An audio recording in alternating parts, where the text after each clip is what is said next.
안녕하세요. 저는 요즘 여러분들 사연 듣는데 재미를 붙이고 사는 구독자입니다. 여기 올라오는 사연들을 들으면 참 다양한 사건, 사고들이 많아서 항상 재미있어요. 여러분들 사연을 들으면 내가 저 사람처럼 저런 상황이라면 어떻게 행동했을까? 사람의 도리라는 게 뭘까 생각해보게 됩니다. 보통은 서로 지켜야 할 도리를 지키지 않아서 문제가 되는 경우가 많더라고요. 제가 긴 인생을 산 건 아니지만 저에게도 비슷한 사연이 있어서 오늘은 제 얘기도 한번 들려드릴까 해요. 저는 아직 결혼한 지 채 1년도 되지 않은 30대의 새댁입니다. 20대 때부터 만나던 무던한 성격의 남편과 만나 결혼하고 이제 차츰 유부녀로서의 생활에 적응하고 있어요. 제 위로는 오빠가 한 명 있는데 저보다 2살 위인 오빠는 일찍 사고를 쳐서 20대 초반에 고등학생 때부터 사귀던 지금의 새언니와 혼전 임신으로 이른 결혼을 했습니다. 저야 그때 갓 20살이 되어 새로이 시작한 대학 생활에 정신이 없을 때였는데 나중에 저희 친정어머니에게 듣고 보니 저희 어머니 마음고생이 정말 이만저만이 아니었더라고요. 오빠는 어릴 적부터 제법 사고를 치던 편이었습니다. 공부에 영 관심이 없었던 것은 둘째 문제라고 치더라도 매일같이 쌈박질에 애들 돈이나 빼앗고 다니는 소위 말하는 일진이었습니다. 제법 모범생 축에 속하는 저는 자라는 내내 그런 오빠가 창피하고 참 싫었어요. 행여나 학교에서 오빠가 아는 척할까봐 오빠에게 괴롭힘 당한 애들이 혹시 저를 괴롭히는 건 아닐까 늘 노심초사했습니다. 저희 아버지는 정말 엄하신 분이었습니다. 그나마 제 할 일 알아서 하는 저에게는 좀 덜하시긴 했지만 오빠에게는 아마 저희 아버지가 세상에서 가장 무서운 사람이었을 겁니다. 아버지는 정신 못 차리는 자신의 유일한 아들이 사고를 칠 때마다 매섭게 체벌을 하셨거든요. 오빠가 사고 친 걸 들키는 날은 집안 분위기가 정말 말도 아니었습니다. 내가 니놈 사람 만들어 놓지 않고는 제명에 못 살겠다. 어딜 피해 당장 이리 오지 못해? 아버지 잘못했어요. 저 진짜 죽어요. 그만 좀 때리세요. 여보, 이러다 진짜 애 잡겠어요. 고정하세요, 네? 당신이 맨날 이렇게 감싸니까 저놈이 정신을 못 차리는 거 아니야. 그렇게 혼나기 싫으면 애초에 혼날 짓을 안 하면 될 거 아니야. 이거 놓지 못해? 저는 정말 오빠가 지긋지긋했습니다. 고등학교만 졸업하면 이놈의 집구석 나가버리고 말 테다 이를 빠득 갈았습니다. 사고치는 오빠도 싫었지만 따끔하게 야단 한번 제대로 치지 못하고 우는 소리를 하는 엄마 말도 듣기 싫었어요. 그래도 네 오빠인데 내가 너한테 아니면 이런 소리를 어디서 하겠니? 듣기 싫다고. 오빠는 사고를 쳐도 앞에서 찍소리도 제대로 못하면서 그걸 왜 나한테 다 풀려고 들어? 아들은 말 한마디 하기도 어려우면서 딸한테는 자식한테 할 소리 못할 소리 다 해도 된다는 거야? 지겨워 죽겠어 정말. 저희 어머니는 정말 전형적인 그래도 아들이 잘 돼야 집안이 바로 서지 라고 생각하시는 분이었습니다. 가뜩이나 오빠와 엄마에 대한 반감이 가득했던 저는 그런 엄마 말에 맞장구 쳐줄 생각이 개미 눈꽃만큼도 없었고요. 그래서 장학생으로 대학교에 합격하자마자 집에 일말의 미련도 없이 기숙사 생활을 시작했습니다. 오빠가 새언니를 집으로 데리고 온 게 바로 그 무렵이었습니다. 당시 오빠는 대학은커녕 변변한 일자리 하나 잡지 못한 상황이었습니다. 그렇게 제 앞가림도 못하고 있는데 떡하니 배부른 새언니를 이런 방구 없이 집으로 데리고 왔으니 집안이 발칵 뒤집혔습니다. 제 밥벌이 하나 제대로 못하는 놈이 덜컥 애부터 만들어 와? 네가 아무리 생각이 짧기로서니 이젠 하다하다 이런 사고까지 치는구나. 나도 더는 네 놈을 못 견디겠다. 당장 내 집에서 나가! 그간 참을 만큼 참았던 아버지는 더는 오빠를 받아주지 않으셨습니다. 아이고 여보, 그래도 애까지 가졌는데 저렇게 쫓아내면 어떡해요. 고정하세요, 네? 엄마야 늘 하던 소리 똑같이 하시더군요. 그러나 아버지도 보통 기세가 아니셨어요. 일이 이 지경까지 됐는데도 아직도 이 사람이 정신을 못 차리고 저놈 저렇게 천둥 벌거숭이처럼 사는 거 반은 당신 책임이야. 같이 쫓겨나고 싶은 거 아니면 입 다물어. 집안 꼴 참 잘 돌아간다 생각했습니다. 오빠가 사고 치는 것도 한두 번이 아니고 이제 저 난장도 꼭 남의 일 같았습니다. 새언니라고 데려온 사람은 제가 이미 아는 얼굴이었습니다. 고등학교 때 오빠 오토바이 뒷공무니에 매달려 가던 걸 몇 번 본 적이 있었거든요. 오빠랑 같은 무리에서 여자애들을 괴롭히고 돈이나 뜯던 여자였습니다. 꼭 데려와도 자기랑 비슷한 걸 데려왔다고 생각했죠.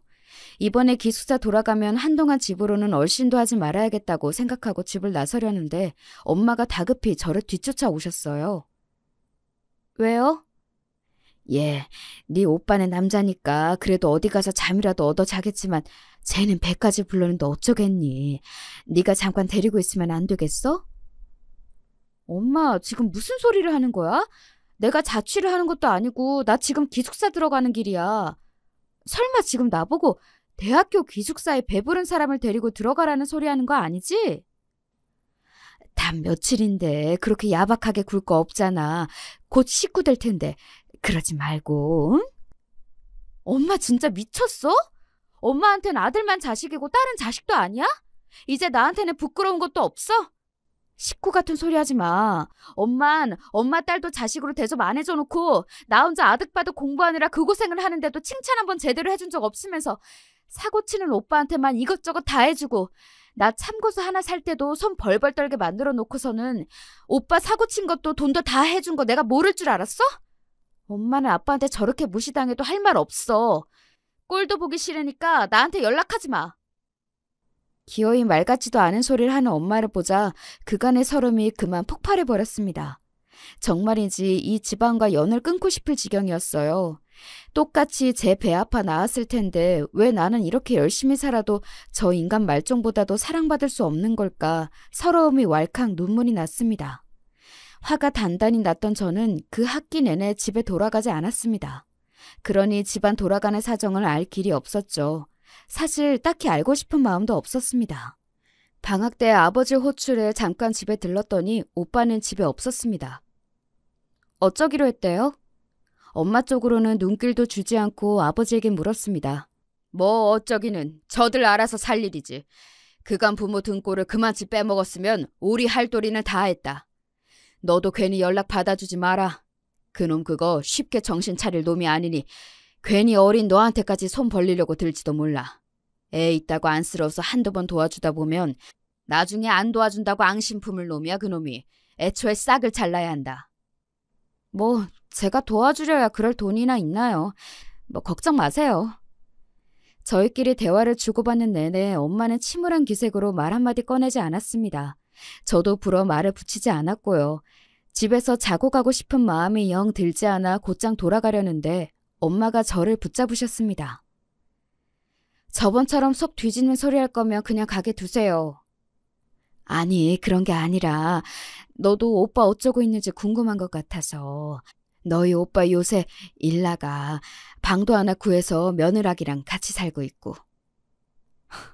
그새 며느라기가 됐나 보네요. 그래도 점점 산달이 다가오는데 혼인신고는 해야지. 이제 진짜로 우리 식구가 되었으니 네 눈엔 안 차겠지만 너무 고깝게만 보지 말고, 응? 고깝고 자시고 할 것도 없어요. 어떻게든 살던 관심 없으니까. 어차피 엄마가 잘 챙겨주시겠죠. 너 그렇게 보내고 엄마도 반성 많이 했어. 엄마가 네 오빠 사고치고 다니느라 그거 수습할 생각만 한다고 너 크는데 제대로 해준 것도 없고 엄마가 미안해. 됐어요. 내가 미안하단 소리 한두 번 듣나. 그래놓고 나한테 또 미안한 짓 할 거잖아. 안 봐도 뻔하지. 오빠 일자리도 당연히 엄마가 구해다 준 거겠죠. 방 구해줬을 거야. 말할 것도 없고. 나 이제 엄마한테 아무것도 기대 안 하니까 엄마도 오빠 문제로 나한테 이야기 나를 생각하지 마세요. 그 말을 끝으로 저는 차갑게 돌아섰습니다. 그간 아버지와 오빠 사이에서 혼자 아등바등하는 엄마가 안쓰러운 마음에 수도 없이 참아왔지만 결국 돌아온 건 상처뿐이라는 생각에 더는 엄마를 받아주기가 힘들었습니다. 그땐 엄마보다 나 스스로가 더 안쓰러웠어요. 그렇게 저는 대학 다니는 내내 본가와는 거리를 두었습니다. 저는 저 나름대로 공부하느라 바쁘고 지금의 남편과 연애도 하면서 차츰 마음의 안정을 찾아갔습니다. 드물게 집에 갈 때는 건너서 오빠 소식을 듣기도 했지만 별다른 감흥은 없었습니다. 태어난 아이는 아들이라고 들었습니다. 그때까지도 오빠와 절연한 아버지는 오빠와 오빠의 가족들을 만나지 않고 있었어요. 저도 오빠나 새언니는 궁금하지 않았지만 아이는 조금 궁금하긴 했습니다. 부모가 문제지 아이는 죄가 없잖아요. 엄마 혼자서 오빠네 집을 간간히 들락거리는 것 같았지만 불어 묻지는 않았습니다. 대학을 졸업하고 취직에 성공해 그간 대학 시절 알바에서 모은 돈으로 자취를 시작할 무렵 아버지의 건강이 안 좋아지셨습니다. 퇴직하신 지 얼마 지나지 않아 대장에서 악성 종양이 발견되었습니다. 암이었습니다. 나이가 있으시다 보니 진행이 빠르진 않았지만 그래도 암은 암이었습니다. 엄마와 저는 마른 하늘에 날벼락 맞은 기분이었지만 정작 당사자인 아버지께서는 크게 동요하지 않으셨습니다. 요새 이 나이 먹도록 안 아픈 사람이 어디 있겠어. 때되니 생길 일이 생긴 것뿐이다. 담담하게 말씀하시는 아버지 모습에 마음이 아팠습니다. 그간 오빠 때문에 마음고생이란 마음고생을 있는 대로 다 하시고 이제 퇴직하셔서 좀 편하게 사시나 했더니 암 환자가 되어버린 아버지가 안쓰러웠어요. 비록 자라는 내내 집안이 조용할 날이 없어 원망스러웠던 마음도 있었지만 그나마 아버지가 아니셨으면 제게 무관심한 엄마와 인생의 도움이라고는 안 되는 오빠 사이에서 어떻게 엇나갔을지 모를 일이었습니다. 그러고 일주일쯤 지났을 때였을까? 아버지께서 제 자취방으로 찾아오셨습니다. 딸내미 불편해하는 눈치를 빤히 아셔서 이삿날을 제외하고는 그간 아버지께서 저희 집으로 오신 적이 한 번도 없었습니다. 심상치 않은 눈치에 아버지께 앉으실 자리로 권하고는 무슨 말을 하실지 침을 꿀꺽 삼키고 기다렸습니다. 네 오빠를 만나고 왔다. 그럴 수 있지요. 어찌됐든 자식이니까요. 거기다 손자까지 있지 않습니까? 말씀은 안 하셔도 내심 손자가 보고 싶으셨을 텐데 암 진단까지 받게 되셨으니 얼굴 한번 본 적 없는 손자 생각이 더 나셨으리라 생각했습니다. 생긴 건 네 오빠를 빼다 박았는데 그래도 애가 참 얌전하니 순하더라. 한 번 보고 다 알 수 없겠지만 오빠 성격을 닮지 않았다는 소리에 저도 모르게 안도했습니다. 본인 인생을 생각해서라도 그 편이 훨씬 나을 테니까요. 여기까지야 예상 가능한 얘기라고 생각했는데 아버지께서 뜻밖의 말씀을 하셨습니다. 오늘 널 찾아온 건 유산 문제를 미리 정리하고 싶어서야. 유산 이야기는 뜻밖이었습니다. 암 진단을 받으시긴 했지만 예후가 아주 나쁜 것도 아니었고 진행이 빠르지도 않았기에 그저 치료받으시게 할 생각뿐이었지 아버지가 돌아가실 거라고 생각하진 않았거든요. 아버지, 아직 그런 이야기 할 때는 아닌 것 같아요. 저 안 들을래요. 어허, 그냥 들어. 내가 당장에 나자빠질까 하는 소리가 아니라 이런 문제는 미리 정리를 해둬야 뒤에 잡음이 없다. 내가 아무리 생각해도 너한테 미리 언지를 해두지 않으면 네 오빠 때문에 언제가 돼도 문제가 안 생길 것 같지가 않아. 그렇게 말씀하시는 아버지 낯빛이 하도 어두워 달리 대꾸할 말이 없었습니다. 저로서도 충분히 예상 가능한 미래이니 아버지 생각은 오죽하셨겠어요. 먼저 너한테는 미안하다. 너랑 네 오빠한테는 공평하게 재산을 나눠줄 생각이야. 원래 그놈에게는 한 푼도 물려주지 않을 요량이었다만 어린 것 한 번 보고 나니 아비나 어미나 어느 것 하나 미덥지가 못한데 저 어린 게 크면서 얼마나 고생스러울지 걱정이 되어서 그냥 내버려 둘 수가 없더구나. 가뜩이나 네 엄마가 사고치는 네 오빠만 챙기고 밑빠진 독에 그리 물을 부었는데 머리로는 너한테 유산이 더 돌아가는 게 당연한데 이런 결정을 해서 너한테 면목이 없다.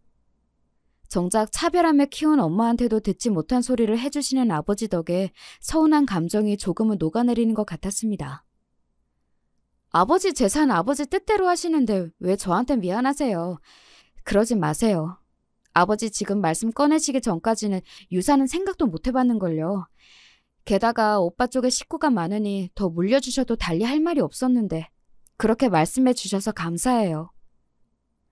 임의로 그렇게만 두면 네 오라비 길길이 날뛸 테니 내가 서류 정리는 분명하게 해둘 거야. 그러니 그 부분은 걱정하지 않아도 된다. 내가 걱정이 되는 건 너의 엄마야. 아, 그렇죠. 사고치는 아들 앞으로는 그 무엇을 주어도 아까워하지 않으실 엄마였습니다. 아버지가 무얼 걱정하시는지는 너무나 자명했죠. 네 어머니한테 바로 재산 명의 이전을 했다가는 네 오빠 입에다 재산 갖다 바치는 꼴이나 다를 게 없겠지. 지금 우리 사는 집은 주택연금 들어서 다달이 너희 어머니 생활비 나오도록 할 테고 그 사람 가고 나면 집은 공사에 귀속될 테니 그렇게만 하면 생활하는데 너한테 손 벌릴 일 없이 부족하지 않을 거다. 근데 그놈이 나 떠나고 나면 과연 그 집에 손대지 않을지 장담할 수가 없어. 당연한 의심이었습니다. 제가 보기 싫은 마음에 그간 귀 기울이지 않아 그렇지 아버지에게 절연당했는데도 어떻게든 아버지 재산에 손을 대려고 호시탐탐 기회를 노렸을 오빠 모습이 눈에 선했습니다. 그러니 아버지 마음도 일이 무거우실 수밖에요. 네 엄마랑 같이 내 생전의 집 처분과 관련해서 공증을 받을 거다. 주택연금 관련 문제는 변호사를 끼고 진행할 거고 네 엄마 옆구리 찔러서 네 오빠가 그 집을 처분하려 해도 네 동의가 없으면 주택연금 해지와 집 매매가 불가능하도록 조항을 넣을 거야.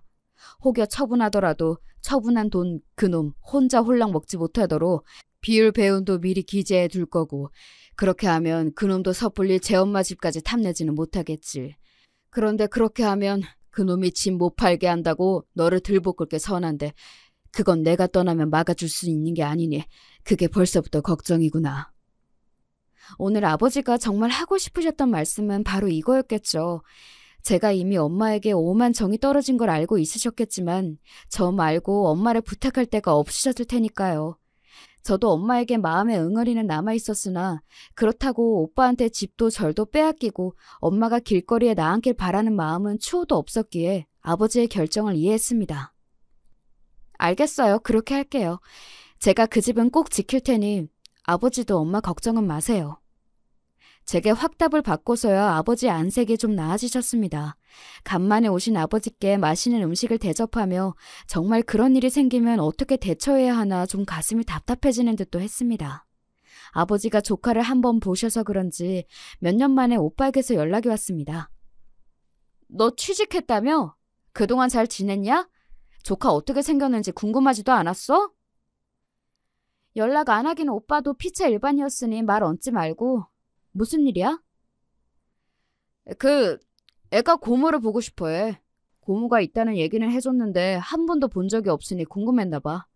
아버지가 집에 못 오게 하실 때야 그러려니 했지만 할아버지 얼굴도 한 번 보고 나니 더 생각이 나나 봐. 네가 나한테 감정이 별로 안 좋을 건 아는데 그래도 나도 이제 애 아빠인데 예전처럼 그러기야 하겠냐. 시간 나면 애 얼굴이라도 한번 보러 오라고.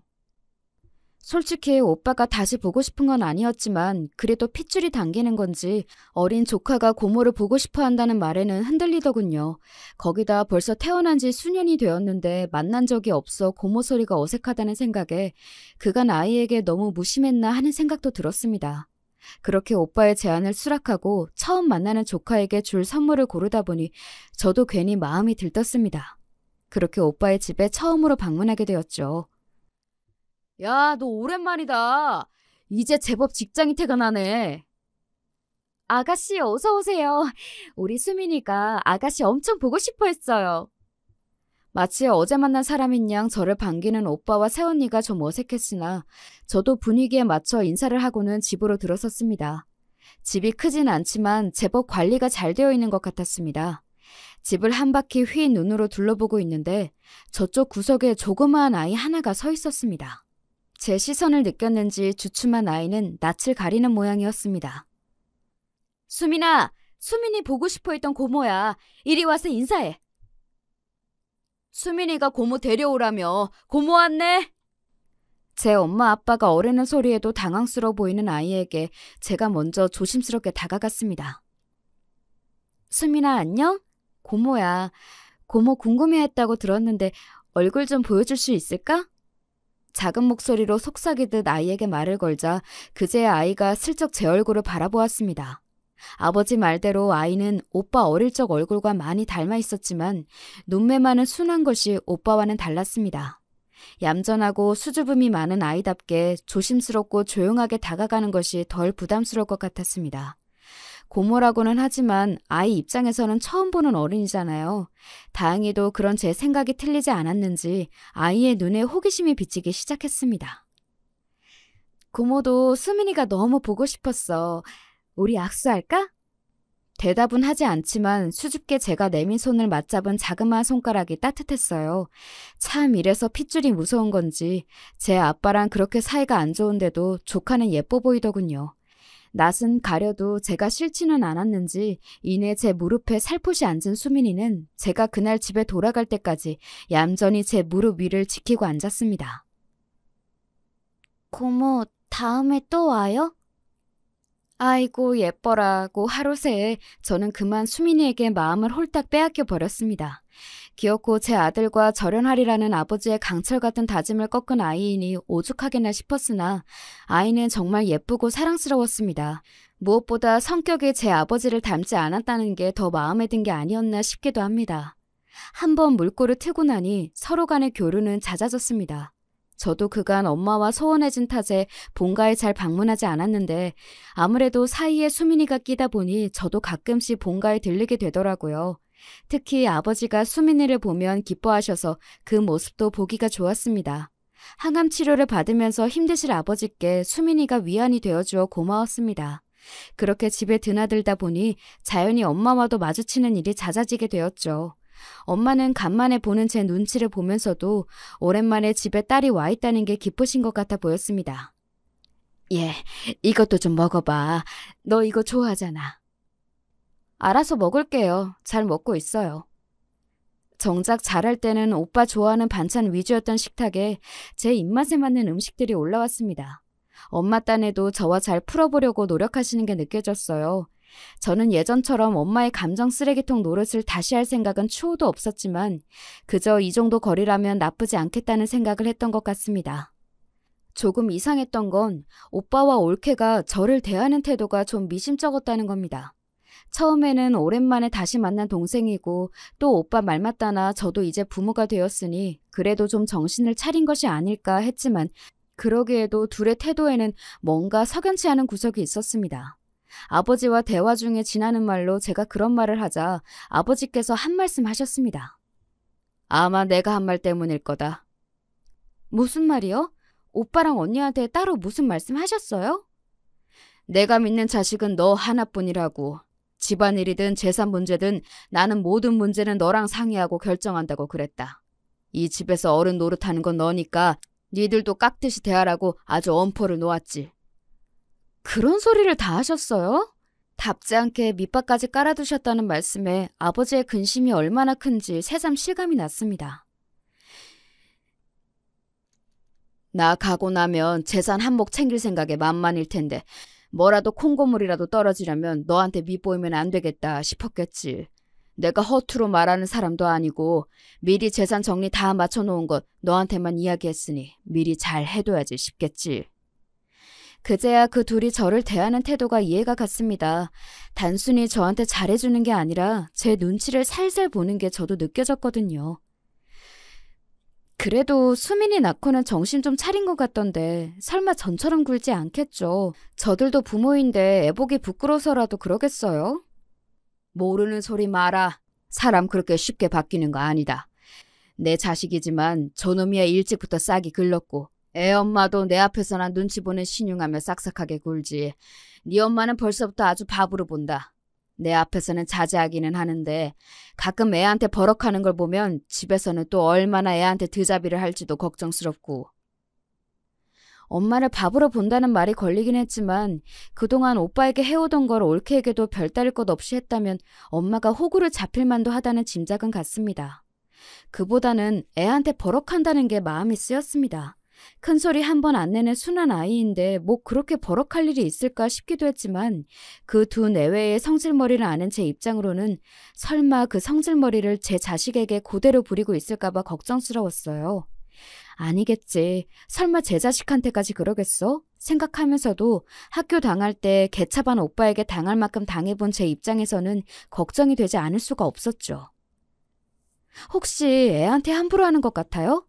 둘 다 제가 봐온 게 있어서 그런지 아버지 말씀 듣고 보니까 걱정을 안 할 수가 없네요. 내가 혹시 몰라서 애랑 둘만 있을 때 슬쩍 살펴보긴 했는데 그래도 몸에 멍이나 상처가 없는 걸 보니 손버릇이 나쁘게 굴지는 않을 것 같다. 근데 애가 하는 얘기를 가만히 들어보면 둘이 싸우기도 자주 싸우는 모양이야. 그럴 때마다 애한테 화풀이 하듯이 말하는 것 같은데 가뜩이나 성정에 소심한 수민의 성격을 버리는 건 아닐지 걱정이다. 싸우면 애 안 보는 데서나 싸울 일이지 성격이 보통이 아닌 두 사람이 싸우면 집안 꼴이 어떨지 눈앞에 보이는 것 같았습니다. 눈에 넣어도 아프지 않을 조카가 매일같이 그런 환경에 노출되어 있다고 하니 아이에게 더 신경이 쓰였죠. 오빠 집에 자주 가세요? 어? 흔치 않게 제가 먼저 말을 붙이자 엄마가 놀라신 듯 저를 돌아보셨습니다. 혹여 제 오빠 마음에 안 드는데 제 마음을 상하게 하는 건 아닐까 말을 고르시는 듯 보였습니다. 아니, 가끔 수민이도 볼 겸 애들 살림도 봐줄 겸 가지. 살림을 봐주신다고요? 아니, 애엄마가 가끔 일을 나가거든.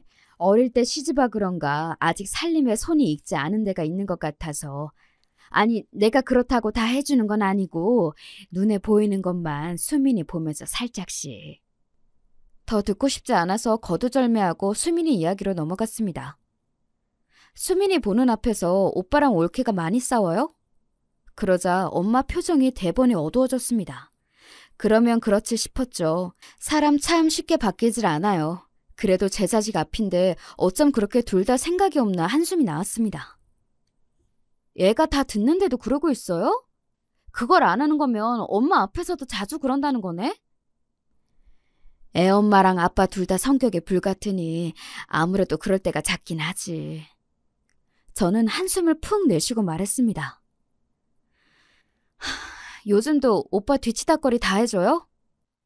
아니야. 나 이제 안 그래. 다 커서 제 자식까지 낳은 놈 사고를 쳐도 제가 수습하는 거지. 늙은 어미가 쫓아다닌다고 달라지는 것도 아니고. 저 생긴 대로 살겠다는데 나도 더는 안 그런다. 생각 외로 엄마에게서 단호한 대답이 돌아왔습니다. 웬일이야? 그렇게 사고를 쳐도 오빠한텐 생전 나쁜 소리 한 번 안 하더니. 내가 미련통이었지. 제 아버지한테 늘 타박을 받으니 나라도 감싸면 좀 정신을 차리겠지. 머리 굵으면 제 놈이라고 철 안 들고 배기겠나 싶었어. 근데 그게 다 헛수고였지. 제 어미는 고사하고 제 자식 앞에서도 정신을 못 차리는 놈인데 내가 밑빠진 독에 물 부은 거지. 간만에 드는 하소연이었으나 그 내용은 큰 차이가 없었습니다. 엄마한테서 그간 오빠를 무조건적으로 감싼 일을 후회하는 말을 듣는 건 그때가 처음이었습니다.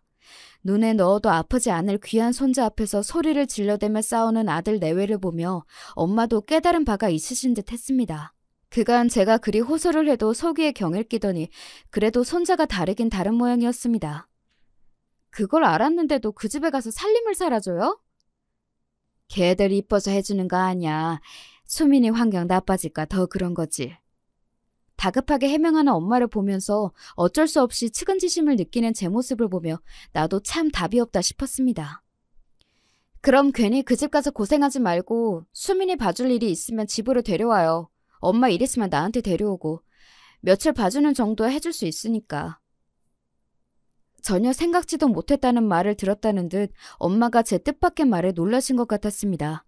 제가 집에 발길을 끊기 전에 가장 크게 싸웠던 게 수민이를 가진 옳게 거친 문제였으니 제가 수민이에게 따로 마음을 써줄 거라고는 생각을 못 하셨던 것 같아요.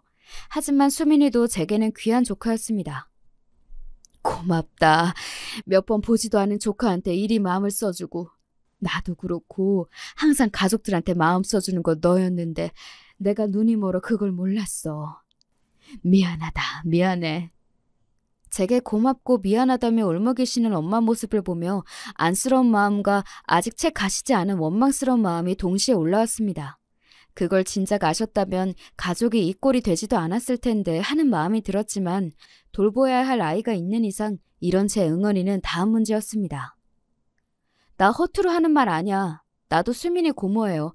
진짜로 걱정돼서 그러는 거니까 애 엄마 아빠 애 보기 안 좋은 짓 한다 싶으면 바로 나한테 보내. 고맙다. 말만이라도 정말 고마워. 연신 눈물을 훔치며 고맙다고 중얼거리는 엄마를 보며 그새 많이 늙으신 엄마 모습이 또 짠하게 다가왔습니다. 제 가정까지 꾸리고도 제 모친 눈에서 눈물이 마를 날이 없게 만드는 오빠놈에게 신물이 날 지경이었습니다. 그렇게 거의 주말마다 수민이가 저희 집으로 오게 됐어요.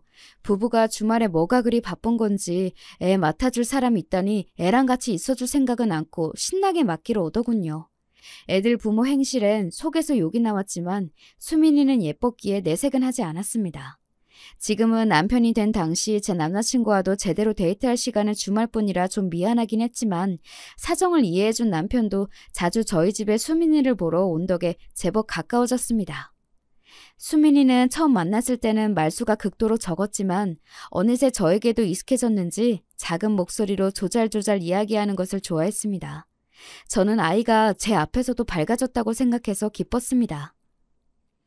우리 수민이 처음 봤을 때는 수줍어서 고모한테 말도 잘 못했는데 이렇게 이야기하는 걸 좋아하는 줄은 몰랐네. 제가 놀리듯 말하자 수민이는 금세 시무룩해져서 말했습니다. 집에서 말 많이 하면 시끄럽다고 엄마 아빠가 소리 질러요. 고모는 제가 이야기 많이 해도 다 들어줘서 좋아요. 아이 말에 가슴이 아팠습니다. 수민이처럼 순한 애가 또 어디 있다고 이걸 못 견뎌서 애한테 소리를 지르는 오빠 내외가 정말 못마땅했습니다. 제 마음만 같아서는 수민이를 제가 확 데려와 버리고 싶었지만 부모가 뻔히 생존해 있는데 그럴 수 있을 리가 만무했죠. 수민이와 함께 있는 시간만이라도 아이가 행복할 수 있도록 최선을 다하자 생각했습니다. 그렇게 몇 년의 시간이 흐르고 수민이도 초등학생이 되었죠. 그동안 아버지께서 제법 잘 버텨주고 계셨는데 아버지 건강이 급격히 나빠졌습니다. 아무리 암이 한치 앞을 알 수 없다고 하지만 너무 갑자기 상태가 좋지 않아져서 당황스러웠습니다. 당시 저는 남편과 결혼 이야기가 오가는 중이었는데 아버지께서 더 버티기 힘들다고 판단하셨는지 결혼을 서둘러 줄 것을 부탁하셨어요. 아무래도 내가 오래 넘기기가 쉽지 않을 것 같다. 그래도 너 시집 갈 때 손은 잡아주고 싶어. 정말 별소리를 다 하신다며 아버지를 타박했지만 아버지의 시간이 얼마 남지 않았다는 걸 저도 인정하지 않을 수가 없었습니다. 그 무렵 아버지는 정말 병색이 완연하셨거든요. 결국 예정보다 몇 달 앞당겨 결혼식을 치른 지 보름도 되지 않아 아버지께서 돌아가셨습니다. 상실감에 제정신을 차리고 있기가 힘겨웠지만 남은 일이 산더미 같았습니다. 아버지의 장례를 마치고 산소를 꾸미느라 정신없는 시간을 보내고 다들 어느 정도 일상으로 돌아오자 아버지가 가장 걱정하셨던 유산 문제가 남아 있었습니다. 아버지께서 예전부터 저에게 말씀하시고 미리 준비하신 덕에 모든 준비는 완벽했습니다. 혹여 제가 혼자서 미리 유산과 관련된 사실을 알았다거나 유산 문제에 예전부터 관여되어 있는 걸 알면 오빠가 어떻게 나올지 몰랐기에 아버지의 유산 배분의 공표 또한 변호사에게 이름해 두셨습니다. 그렇게 유산과 관련한 세부 사항들이 공개되자 저도 일단 아버지가 당부해 두신 대로 사전에 유산 문제에 대한 언지를 들은 적 없는 것처럼 행동했습니다.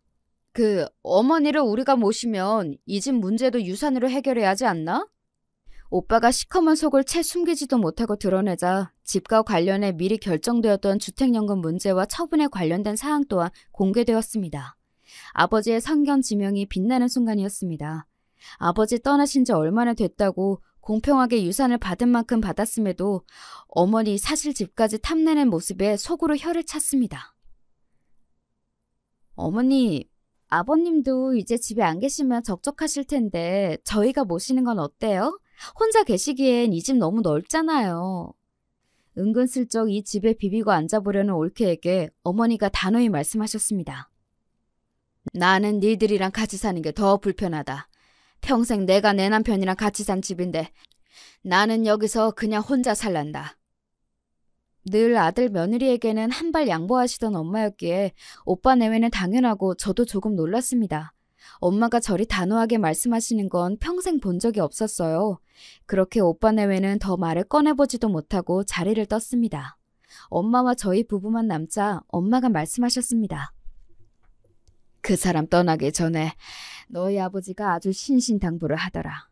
자기 죽고 나면 분명히 네 오빠 내외가 당신을 모시네 마네 하면서 지푸더 꿀꺽하려 들 거라고. 제 엄마 몫으로 남은 건 그거 하나뿐인데 그래도 내가 저들한테 그동안 해온 게 있는데 설마 그렇게까지 할까 싶었건만 내 꼴이 참 우습게 됐구나. 너희 아버지가 이제부터 정신 똑바로 차리고 살아야 한다고 이제 막아줄 자기도 없는데 예전처럼 무르게 굴었다가는 저놈한테 잡아먹히는 건 순식간이라는 소리를 하기에 제 아들한테 어쩜 저렇게 마지막까지 모질까 싶기도 했다만 내 자식 모르는 건 네 아버지가 아니라 나였어. 진작 네 오라비 싹수 알아봤을 너로서는 이제 와서 내가 이런 소리 하는 게 어처구니가 없겠지만 떠난 그 사람 말 새기고 이제라도 정신 차리고 살아볼까 한다. 너한테는 정말 미안하다는 말밖에 할 말이 없어. 평생 아들한테 인생 갈아넣은 결과가 이러했으니 참담함을 금할 길이 없었습니다. 스스로 자초한 바가 없지 않다고 하나 엄마라고 제 아들이 저 지경까지 되리라고 생각이나 했을까요? 남편도 이른마당에 그리 귀히 여겼던 아들에게마저 배신감을 느꼈을 엄마를 더는 탓하고 싶지 않았습니다. 괘씸하게도 오빠 내외는 부모님 댁으로 가던 발길을 딱 끊어버렸습니다. 이제 먹을 건 다 뽑아먹었다고 생각했을 것이 뻔했습니다. 그 와중에도 자기들 필요할 때만 아무 때나 수민이를 맡겼습니다. 그나마 그것도 저희들이 픽업을 하는 것도 아니었고 애만 덜렁 보냈죠. 별 정이랄 것도 없는 저야 그렇다 쳐도 저 사람 만들겠다고 본인 인생을 바친 엄마나 제 자식인 수민이한테는 그러면 안 되는 거 아닙니까? 여전히 상종 못할 인간들이라고 생각하며 사춘기를 맞이한 수민이에게 더욱 마음을 썼습니다. 그러던 오빠에게 갑자기 연락이 왔습니다. 엄마 댁으로 모여달라는 말에 남편과 함께 나서긴 했지만 감은 썩 좋지 않았죠. 간만에 마주 앉은 오빠와 올케이 꼴이 말이 아니었습니다. 두 사람 얼굴에서 미처 감추진 못한 생채기를 발견한 저는 이제 하다하다 이것들이 서로 쥐어뜯고 싸운 건가 싶었습니다. 급하게 돈이 필요한 일이 있어요. 엄마가 좀 도와주셔야겠어요. 말이 도와주세요지 말투는 당장 돈 내놓으라는 투였습니다. 뭐 놀랍지도 않습니다. 여기까지는 저로서는 충분히 예상이 가능했거든요. 돈 필요할 때 아니면 가족 찾는 인간이 아니니 이번에도 돈 필요하니 우리를 찾았겠죠. 엄마가 싸늘한 말투로 말씀하셨습니다. 네 아버지가 유산 남겨준 지 얼마나 됐다고 돈 이야기를 꺼내느냐. 그게 적은 돈도 아닌데 그건 다 어디다 팔아먹고? 그래도 제 어머니에게는 좀 긍정적인 반응이 나올 거라 기대했는지 오빠와 올케의 얼굴에 당혹감이 스쳤습니다. 수익률 확실한 투자처가 있다고 해서 투자를 했는데 원금이 반토막도 안 남았어요. 이거 안 메우면 당장 집을 빼야 할 판인데 수민이도 있는데 길거리에 나 앉을 수는 없잖아요. 엄마가 이번 한 번만 딱 도와주세요. 네, 어머니, 저희가 정말 잘 모실게요. 내가 너희들을 모시면 모셨지. 너희들이 나를 모시겠느냐? 나는 분명히 말했다. 나는 이 집에서 혼자 살 테니 이제 너희들 문제는 너희끼리 알아서 해결하거라. 엄마의 단호한 거절에 오빠가 버럭 성질을 부렸습니다. 아들이 이렇게까지 부탁을 하는데 그거 뭐가 그렇게 어렵다고 그걸 못 들어줘요. 네? 어차피 어머니 돌아가시면 결국 자식들한테 돌아올걸. 저 인간이 미쳤나 싶어 한마디 하려는데 엄마가 분노를 참지 못하고 소리를 지르셨습니다. 네 놈은 나한테 해준 게 뭐가 있어. 이렇게 돈 맡겨놓은 데 끌어. 그간 이 집 기둥뿌리를 몇 채나 뽑아먹은 놈이 염치가 있으면 어떻게 제 어미 마지막 남은 재산까지 강탈하려 들어. 네 놈이 도둑놈이지 자식놈이냐? 뭐? 이번 한 번만 도와줘? 어디 네 놈이 내 도움 없이 밥 빌어먹고 산 적이 있더냐? 평생을 제 앞가림 못하고 산 반편이 같은 놈이 제 부모 없었으면 자식 건사하고 살 주제도 못 되는 놈이 어디서 뻔뻔하게 주둥이를 들려! 천둥 같은 엄마의 호령에 그 뻔뻔하던 오빠놈도 주춤했습니다. 늘 제게 납작 엎드리는 모습만 보았지 항상 만만하게 생각하고 제 지갑으로 여기던 엄마가 제게 저런 막말을 쏟아내리라곤 상상도 못했을 테니까요. 하지만 엄마는 그간 쌓일 대로 쌓인 것들이 제대로 터진 모양인지 분노를 다스리지 못하셨습니다. 네 잘못으로 길바닥에 나 앉을 지경이면 당장 나가서 밥벌이할 생각을 해야지. 자식까지 딸린 놈이 제 부모 갉아먹을 생각으로만 만만하구나. 내 죽어도 너한테는 이 집 내줄 생각 없으니 나가서 투자금을 찾아오든 길바닥에서 굶어 죽든 네 놈 좋을 대로 살아라. 그 말을 끝으로 엄마는 자리를 박차고 일어나시더니 우악스럽게 아들 내외를 잡아 끌고 선수 집 밖으로 쫓아내시고는 문을 쾅 닫으셨습니다. 저희 부부는 내내 얼빠진 얼굴로 그 광경을 지켜보고 있었죠. 여전히 분을 참지 못하시고 씩씩대시던 엄마가 저희를 돌아보며 말씀하셨습니다. 내 장서방한테는 정말 못 볼 꼴을 보였네. 내가 그간 천지분간 못하고 저놈 하나 사람 만들지 못한 벌을 이렇게 받는가 봐. 너한테도 맨날 이런 꼴만 보여 미안하다. 평생 이런 추잡스러운 꼴만 보게 만들었으니 어미한테 정이 안 떨어지려야 안 떨어질 수가 있었겠어. 내가 너한테는 정말 면목이 없다. 면목이 없어. 주저앉아 흐느끼는 엄마를 제 남편이 부축해 일으켜드리고는 어쩔 줄은 몰라 했습니다. 저는 참담한 기분을 느끼면서도 이전과는 확연히 달라진 엄마의 반응에 이제는 정말 예전 같은 실수를 반복하지 않으실 거라는 신랄 같은 기대감 역시 느꼈습니다. 그러나 이런 엄마와는 달리 여전했던 오빠와 올케는 엄마에게 쫓겨난 날 이후에도 엄마 집 앞을 찾아가거나 저와 제 남편, 엄마한테 수백 번 전화를 돌리며 돈을 해달라고 요구했습니다. 인간아, 양심이 있으면 그만 귀찮게 굴고 네 앞가림은 네가 해라. 지금까지 그러고 살았으면 이제 정신 차릴 때도 한참 지났다. 너 진짜 수민이 보기에 부끄럽지도 않아? 조카를 생각하면 더 이러면 안 되지. 너 진짜 수민이 길바닥에 나앉는 꼴 보고 싶어? 정말이지 답도 없는 인간이었습니다. 평생을 대면대면하게 살아온 저한테 이 정도인데 엄마가 얼마나 시달리고 계실지는 보지 않아도 눈에 보이는 듯 했습니다. 요새도 집 앞으로 찾아오고 그래요? 그러든지 말든지 절대 문 안 열어줬다. 이제 보니 내가 아들이 아니라 짐승 새끼를 키웠어. 짐승도 저 키워준 어미는 안 물어뜯으니 저건 악귀다, 악귀야. 엄마 입에서 나오는 오만 정이 다 떨어졌다는 말투에 제가 다 놀라울 지경이었습니다. 정말로 내가 예전에 원망했던 엄마 모습은 없는구나 싶기도 했어요. 잘하셨어요. 마음 약해지지 말고 지금 하는 대로 하세요. 온 가족의 싸늘해진 태도에도 불구하고 오빠와 올케는 지부했습니다. 그렇게 한 달 가까이 시달렸을까 엄마에게서 온 가족 호출령이 떨어졌습니다. 어머니, 어쩐 일이세요? 그간 내내 문정박대 당하다 뜻밖의 받은 엄마의 연락에 헐레벌떡 달려온 오빠네외가 뭐라도 떨어질까 싶은 기대감에 눈을 번쩍거렸습니다. 엄마 마음을 약하게 만들 심산인지 수민이까지 대동한 오빠네외가 정말 징그럽게 느껴졌어요. 오랜만에 보는 조카의 풀죽은 얼굴에 그만 제 마음이 아파왔습니다. 그간 아들 내외에게 학을 때도 제대로 뗐던 엄마가 무슨 일로 온 식구들을 불러 모았는지 저도 궁금했습니다. 내가 알츠하이머 판정을 받았다. 순식간에 모든 소리가 뚝 멎었습니다. 생각지도 못했던 화제에 어안이 벙벙했습니다. 장모님, 알츠하이머라면 치매 말씀하시는 거예요? 가장 먼저 정신을 차린 남편이 엄마께 되물었습니다. 그래, 맞아. 치매. 나 치매란다. 돈 받을 생각 만만이었던 오빠 내외는 뜻밖의 화제에 눈에 띄게 당황했습니다. 아, 치매요?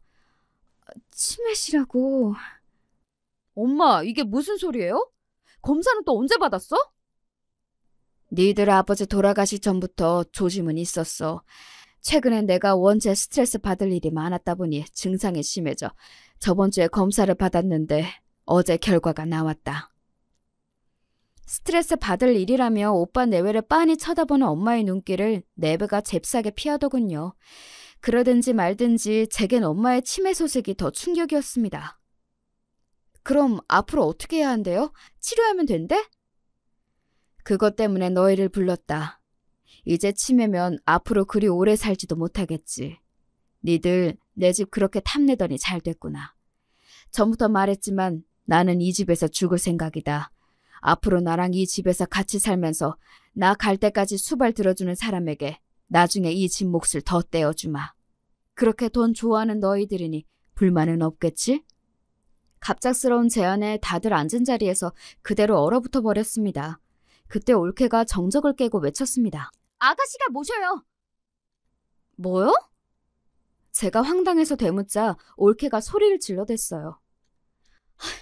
치매 환자 모시는 게 무슨 장난도 아니고 우린 당장 길바닥에 나앉게 생겼는데 어머니까지 못 모셔요. 아가씨 유산 받았으니까 아가씨가 모셔요. 야, 잠깐 있어봐. 별로 좋지도 않은 짱구를 굴리는 모양인지 오빠가 다급히 외쳤습니다. 있긴 뭘 있어. 요새 치매 걸린다고 금방 죽는 줄 알아? 10년, 15년씩도 치매 환자로 산다던데 그러면 너 어쩔 건데? 집 한 돈 언제 받을 줄 알고 혹을 또 하나? 나 못해, 안 해. 진짜 말이면 단줄하나. 엄마 앞에 앉혀놓고 언니 말 가려서 못해요? 애도 듣는데 정말 부끄럽지도 않아요? 난 그런 거 몰라. 모르니까 니들끼리 알아서 하라고. 그 말을 끝으로 올케가 오빠를 끌고 밖으로 나갔습니다. 제 자식도 버려두고 씩씩대며 나가는 꼴을 보니 제 딴엔 부하가 난 모양이었습니다. 그때 한마디도 않던 수민이가 조용히 입을 열었어요. 제가 할머니 수발 들 테니까 제발 여기서 살면 안 돼요? 아이의 말에 모두 할 말을 잃었습니다. 아직 중학생도 되지 않은 아이의 입에서 오죽하면 저런 말이 나왔겠습니까? 저는 수민이를 끌어안고 사과했습니다. 수민아, 고모가 미안해. 어른들이 네 앞에서 못 볼 꼴을 보였다. 미안해, 수민아. 딸과 손자가 얼싸안고 눈물을 흘리는 모습을 보는 엄마의 얼굴이 참담함으로 일그러졌습니다. 아이를 진정시키고 저는 분한 마음을 이기지 못하고 오빠와 올케에게 번갈아 전화를 걸었지만 연결되지 않았습니다. 혹시나 싶어 남편 전화로도 걸어보았는데 역시나였어요. 집에서 나간 지 얼마나 됐다고 곳에 차단을 박은 거였습니다. 정말 뭐 이렇게 기막힌 인간들이 다 있나 싶었습니다. 제 자식이 집에도 안 돌아오는데 찾을 생각도 없는 모양이었습니다. 그렇게 여러 날이 지나도록 여전히 오빠 내외는 저와 제 남편의 연락을 깡그리 무시했습니다. 엄마, 걱정하지 말아요. 우리가 둘 다 직장 다녀서 내도록 엄마 곁에 붙어 있을 수는 없지만 아직 초기 치매일 때는 우리 일하는 동안은 도와주실 분 구하고 나도 여기 드나들 테니 어떻게든 버틸 수 있을 거야. 나중 일은 나중에 생각하더라도 일단은 우리 그렇게 해봐요. 응?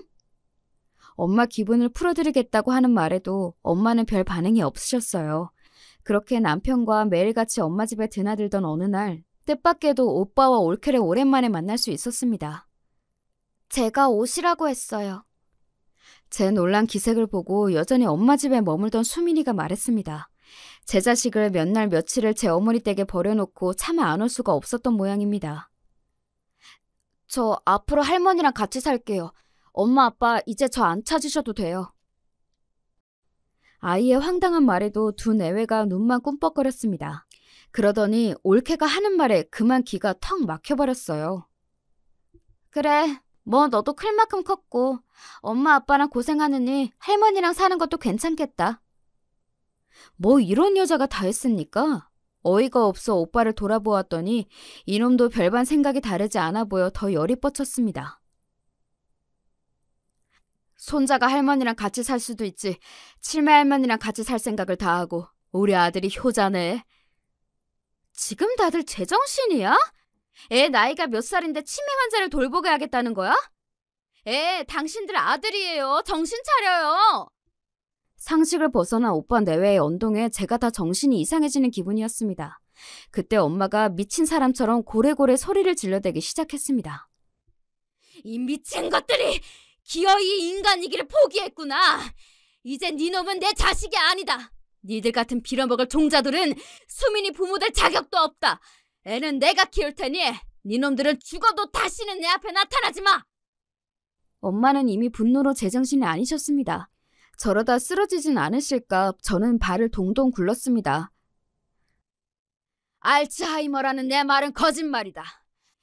내 니놈들 하는 꼴이 하도 괘씸해 어떻게 나오나 지켜보려 했는데 나를 버리려 드는 거야 놀랍지도 않았다만 제 자식까지 버리려 들어? 이 짐승만도 못한 것들! 인간도 못되는 것들! 뒤로 넘어가시라는 엄마를 부축하면서도 알츠하이머가 아니라는 말에 저도 같이 넘어갈 것 같은 기분이 되었습니다. 이 우스운 꼴이 우습지가 않아서 슬펐어요. 알츠하이머가 아니라니 지금까지 나 갖고 놓은 거야? 뭔 말 같지도 않은 소리를 하고 있어! 되레 저가 버럭 소리를 지르는 오빠를 바라보며 저놈은 평생 인간 되기는 틀렸다고 생각했습니다.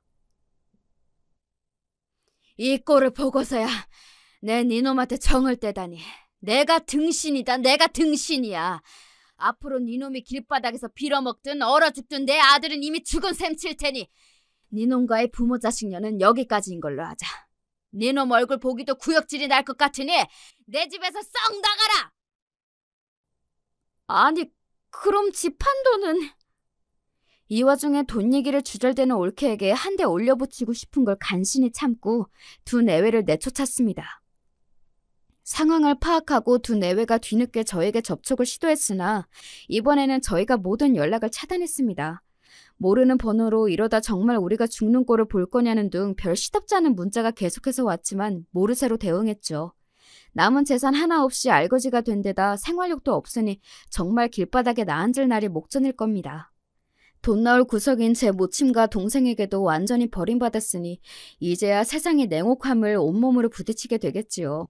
이젠 정말이지 그 꼴로 오빠 내외가 죽는데도 별 감흥이 일지 않을 것 같은 기분이에요. 그 이후로 수민이는 엄마와 같이 살고 있어요. 저희 부부도 자주 들려 시간을 보내면서 아이 정서는 오히려 제 부모와 살 때보다 많이 안정되었습니다. 저희 엄마는 아들 내외와 드디어 완전히 절연하고 그 허전함을 예쁜 손자 보는 낙으로 채워가고 계십니다. 기본적인 도리를 다하지 않은 인간을 혈연이라고 무작정 감당할 수는 없죠. 부모 자식이라고 내만 같지 않은 게 씁쓸하지만 저희는 이제야 비로소 평화를 찾았습니다. 여기까지가 지금의 제 가족들이 살아가는 이야기입니다. 긴 이야기 함께 해주셔서 감사드려요.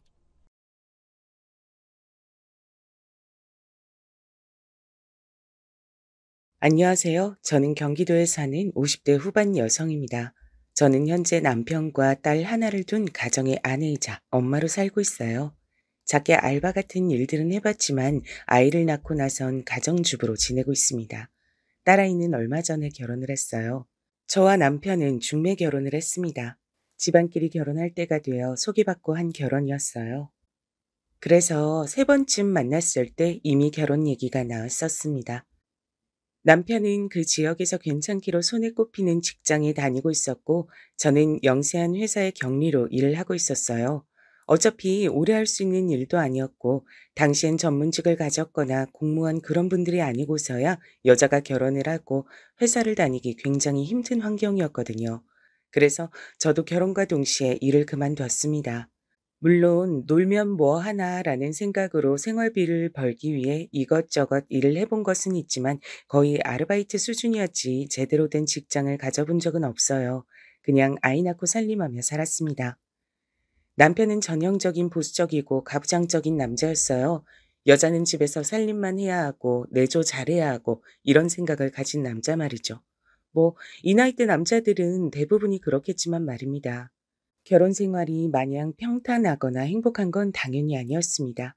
앞서 설명해드린 남편의 성격에서 알 수 있듯 남편은 가부장적인 사람이었고 자기 말은 들어야 하는 사람이었어요. 아무래도 그렇다 보니 제가 자유롭게 뭔가를 할 수 있는 부분도 크게 많지 않았고 말이죠. 게다가 시어머니도 보통이 아니신 분이었기 때문에 시집살이도 꽤 고됐습니다. 뭐 요즘 같은 또 제가 제대로 된 일을 하는 사람이었으면 진작에 이혼했을 것 같긴 해요. 그 어디에도 정부치고 살 만한 것들이 없긴 했었으니까요. 하지만 저는 할 줄 아는 게 없었고 게다가 하나뿐인 딸이 제 발목을 늘 잡았습니다. 그나마 다행인 건 남편이 폭력을 행사하는 사람이 아니었다는 점 정도였어요. 그냥 폭언이나 막말을 할 때면 한 귀로 듣고 한 귀로 흘리는 법도 상당히 열심히 연말을 했고 말이죠. 사실 저희 같은 환경의 집안에서 딸 하나를 낳았다 하면 굉장히 난리가 날 법도 한데 사실 이 문제는 시어머니와 남편이 아무 소리도 할 수 없긴 했습니다. 첫째를 낳고 몇 년간 아이가 생기지 않아 시어머니의 갖은 구박이란 구박은 다 받다가 시어머니 손에 이끌려 검사를 받으러 간 적이 있어요. 분명 너한테 문제가 있을 게다. 시어머니는 그렇게 호언장담했지만 제 모든 검사는 좋게 나왔습니다. 그러고선 의사 선생님이 이렇게 말씀하셨거든요. 남편분도 한번 모시고 와보세요. 불임의 경우 남자 쪽에서 발생하는 경우가 더 많거든요, 요즘은. 우리 아들이 지혜를 닮았으면 절대 그럴 리가 없어요. 그런 건 모르는 일이니까 한번 모시고 와보세요. 치료가 가능할 수도 있으니까. 의사의 그 얘기를 듣고 시어머니를 믿지 않았고요. 저를 병원 몇 군데나 더 데려갔습니다. 하지만 계속 같은 결과가 나오자 남편에게 병원을 한번 가보라고 넌지시 얘기했죠. 그래도 아들은 낳아야 하지 않겠냐고요. 그리고 검사 결과는 역시나 남편 쪽의 문제였어요. 정자의 개수가 정상에 비해 훨씬 작고 활동도 좋지 않다고요. 사실상 불임이라는 판정을 받은 겁니다. 시어머니와 남편은 믿을 수 없어 했고 이번에도 병원 몇몇 곳을 더 가봤지만 역시나 결과는 같았어요. 그러게 네가 처음부터 아들을 낳았으면 될 일 아니냐. 마지막 병원에서 이제는 물 건너간 손주를 생각하며 울컥했는지 그렇게 소리쳤어요. 그것도 의사 앞에서 말이죠. 그 모습을 보던 의사 선생님이 웃으며 했던 말이 아직도 생각이 납니다. 어머니, 아이의 성별을 결정하는 건 굳이 따지고 보면 남자 쪽 유전자예요. 여자의 유전자는 성별을 결정하지 못해요. 염색체가 하나거든요. 아마 그 의사 선생님은 제가 험한 소리를 들을 것 같으니 더더욱 그렇게 말해 주신 거겠죠.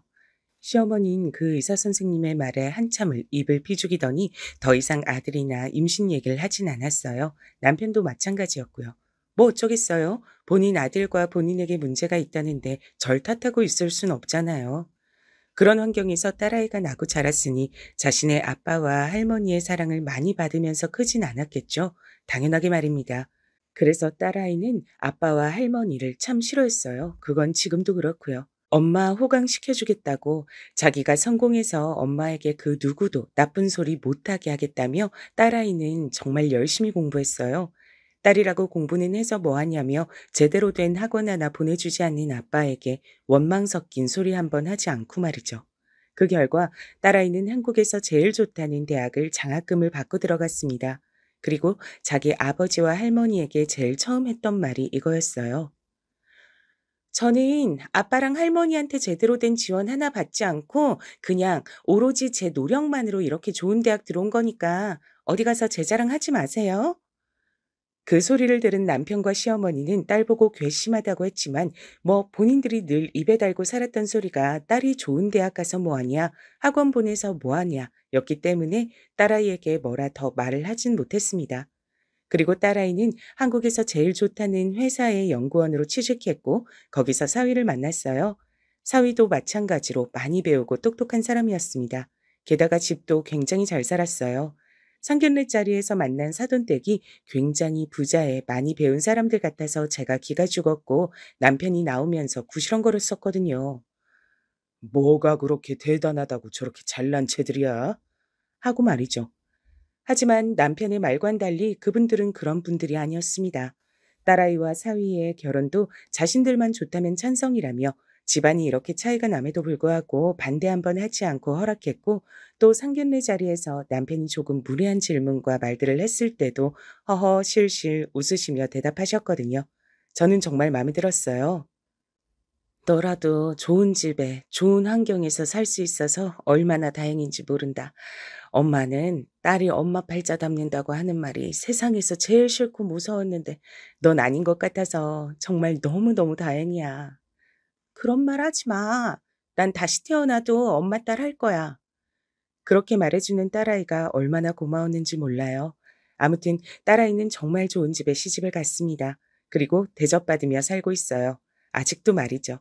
가끔 딸아이의 시부모님들이 딸아이를 금이야 우기야 아껴주는 걸 보면 너무 다행이다 싶으면서도 한편으론 부러울 정도로 말입니다. 언젠가 딸아이가 이런 말을 한 적이 있어요. 내가 엄마 호강시켜 줄 거야. 꼭. 그런 생각 안 해도 돼. 네가 잘 사는 게 엄마가 행복한 거야. 아니야. 두고 봐. 딸아이는 그 이후에 몇 번이나 저에게 취미 활동 같은 걸 할 수 있게 이것저것 학원들을 보내주기 시작했어요. 그렇게 배운 것들이 꽃꽂이, 커피, 뜨개질 같은 것들이었습니다. 그리고 그런 것들을 배우고 나면 꼭 재밌었는지, 적성에 맞는지 이런 걸 묻곤 했죠. 그래서 한 번은 제가 물었습니다. 그런 건 왜 그렇게 물어봐? 엄마가 평생 할 수 있는 일을 찾았음 해서 내가 일을 했으면 좋겠어? 단순히 돈을 벌어라 이게 아니라 엄마가 좋아하는 일을 찾았으면 좋겠어. 그리고 그런 일을 하면서 돈을 벌면 삶의 만족도가 올라가거든. 난 그냥 엄마의 꿈을 찾아주고 싶은 거야. 라고 말이죠. 그 얘기를 듣고는 딸에게 엄청나게 감동했어요. 그리고는 조금 더 열심히 이것저것 배웠던 것 같습니다. 그러던 와중에 사실 저는 요리를 하는 게 엄청 재밌는 사람이란 걸 깨닫게 됐어요. 억지로 할 땐 몰랐는데 어쩌다 배우고 보니 정말 재밌는 거였더라고요. 그리고 재능도 있었습니다. 그렇게 잔소리를 많이 하는 남편과 시어머니도 제 음식 솜씨론 뭐라고 하신 적은 단 한 번도 없었으니 말입니다. 그래서 조금 더 본격적으로 배워보고 싶은 게 있냐는 딸아이의 질문에 주저없이 요리라고 했고 딸아이는 정말 기뻐했어요. 제가 뭔가를 배우고 싶다고 의사표현을 한 게 처음 있는 일이었으니 말입니다. 그렇게 요리를 배우던 어느 날 딸과 사위가 찾아와 조심스럽게 이야기하더군요. 제가 어머니 요리를 먹어보고 드린 말씀인데 식당 같은 걸 해보면 어떨까요? 혼자 먹기엔 너무 아까운 솜씨라. 창업을 한다는 게 힘든 일이긴 하니까 엄마도 충분히 고민해보고 얘기해줬으면 좋겠어. 근데 난 엄마가 새로운 일을 해봤으면 싶어서 적극적으로 찬성이야. 라고 말이죠. 사실 한 번도 생각해 본 적이 없었거든요. 인제 와서 그런 일에 도전한다는 것 자체를 말입니다. 딸아이와 사위가 창업 비용은 걱정하지 말라며 자신들이 투자하겠다 했지만 그것도 쉽게 받아들일 수 없는 문제긴 했잖아요. 그래서 고민을 조금 해본다고 했습니다. 그 즈음이었어요. 그 일이 터진 게 말입니다. 저희 친정어머니가 많이 아프셨어요. 원래 척추가 상당히 안 좋으셨는데 나이가 드시면서 그게 더 심해졌거든요. 그래서 제대로 앉아있지도 못하셨습니다. 물론 걷는 건 더더욱 힘들어 하셨고요. 수술 받아. 아이고, 됐다. 그거 한두 푼 하는 것도 아니고 내가 좀 불편하고 말면 될 걸. 다른 것도 아니고 허리가 아픈 건데 뭐가 좀 불편하고 말고야. 수술 받아. 혹시 비싸서 그래? 척추 수술 비용만 거의 2천만 원이었거든요. 제대로 움직이지도 못하고 누워있는 엄마를 보니 정말 그대로 둘 수가 없겠더라고요. 제가 그동안 남편 몰래 모아온 돈이 있긴 했지만 그걸론 모자랐어요. 그래서 남편에게 슬쩍 말을 꺼냈습니다. 엄마, 수술 시켜드려야 할 것 같아. 제 말에 남편이 갑자기 소리를 버럭 지르더군요. 그 소리에 정말 놀랬습니다. 그걸 왜 나한테 얘기해? 돈이라도 달라는 거야, 뭐야? 노인네가 저러고 아무것도 못하고 누워서 아파하는데 수술은 시켜드려야지. 그냥 보고만 있을 순 없잖아. 척수 수술, 그거 한두 푼 하는 것도 아닌데. 그래서 돈이 없는 것도 아니고 그냥 보고만 있어? 어차피 늙은 사람 뭐하러 고쳐서 더 오래 살게 해? 그냥 그대로 누워있게 둬. 척추만 아픈 것도 아니고 전신이 다 아픈 것 같더만. 어차피 수술해도 오래 못 살아.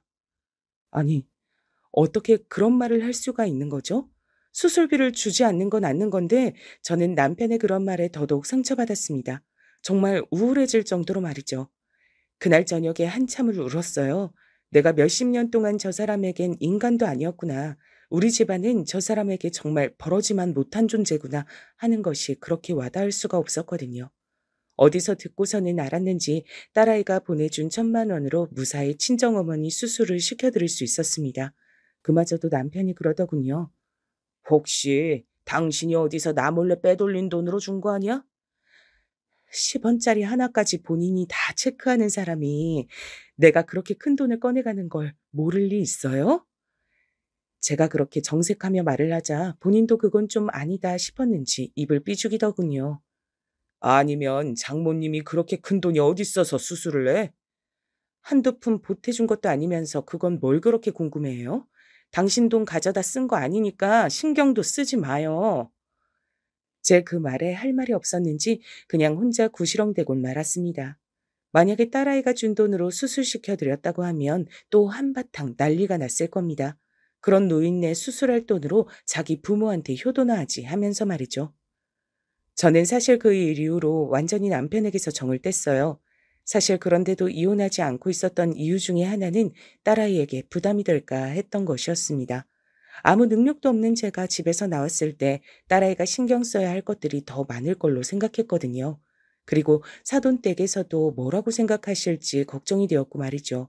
그래서 이혼은 생각했다가도 고개를 절레절레 저었어요. 언젠가 딸아이가 이런 말을 한 적이 있긴 합니다. 그냥 아버지랑 헤어져.